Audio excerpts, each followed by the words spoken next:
Masih ingat Suwardi tukang parkir dianiaya anak anggota DPRD Wajo? Begini kabarnya sekarang. Sempat viral seorang tukang parkir bernama Suwardi 48 tahun, dipukul oleh anak dari anggota DPRD Wajo, Zainuddin Ambosaro.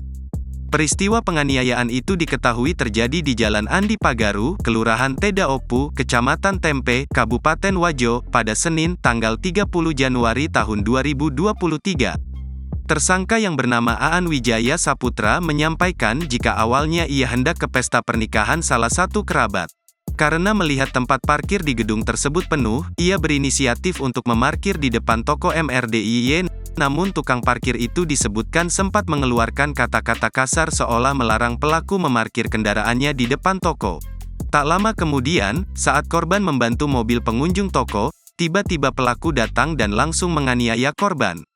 Kasus tersebut pun sudah ditangani pihak Polres Wajo. Anggota DPRD Wajo Zainuddin Ambosaro buka suara setelah viral penganiayaan putranya kepada juru parkir. Politisi Partai Golkar itu mengungkapkan, putranya siap mempertanggungjawabkan secara hukum perbuatannya. Zainuddin menyerahkan sepenuhnya kepada aparat kepolisian untuk memproses hukum terkait insiden pemukulan tersebut. Meski demikian, Zainuddin ingin mengajak pihak korban menempuh jalan damai dan tidak diteruskan kepada aparat kepolisian. Di sisi lain, Suwardi membantah tuduhan itu, menurutnya ia tak pernah mengeluarkan kata-kata kasar. Terbaru, dikabarkan jika Suwardi kini berprofesi sebagai tukang pijat tradisional. Dalam kesehariannya, Suwardi melayani 4-5 orang pelanggan.